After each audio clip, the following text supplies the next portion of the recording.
Hey friends, welcome to One Flight Down Basement Beer Tastings and Collective Arts Week. Today we're looking at something called Life in the Clouds. One, two,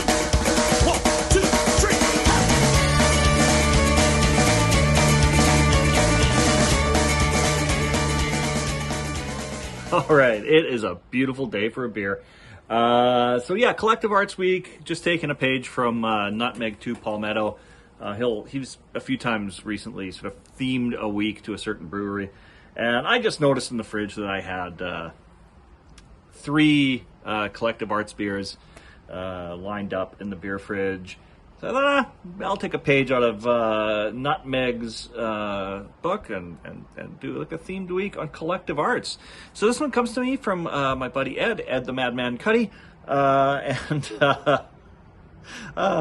day I'll be able to say that and not laugh. It's going to catch on.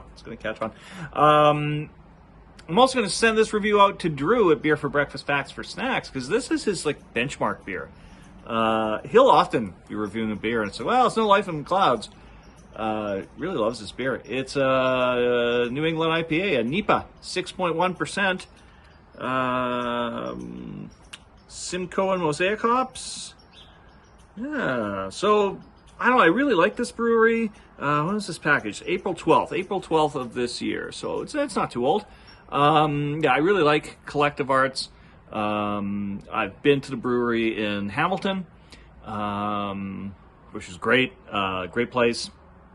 They've also got a location in Toronto. And I know I've had this beer before. I've just never featured it on the show. And it's been a while since I had it. So, got one from Ed. I know Drew likes it. Might as well get in here and check it out. I'll hear One Flight Down. So let's crack it open and see what we have inside.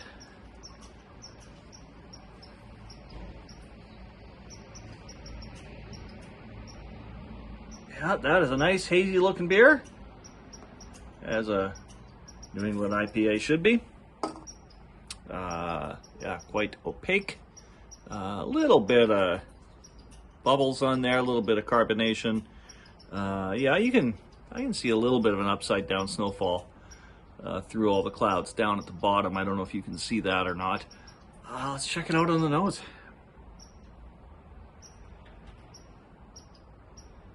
Getting like a very mild sort of a fruity note to it.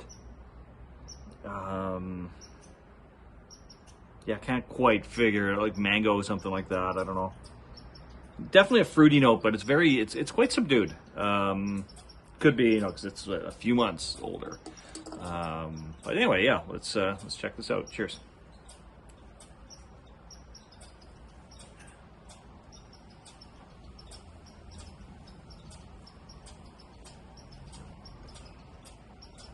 Okay, that's lighter bodied than I was expecting. The last couple of hazier, like New England style IPAs I've had have actually, I think, been DEIPAs, which are a little thicker bodied. This is, it's got a fairly light body to it.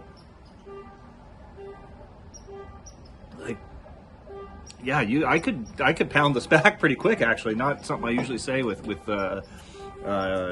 England IPAs.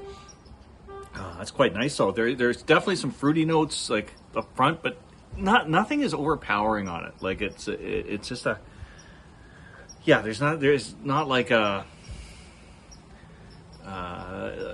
sometimes you get these New England IPAs and it's just like bursting with fruit flavor. It's not quite like that. It's a little more subdued.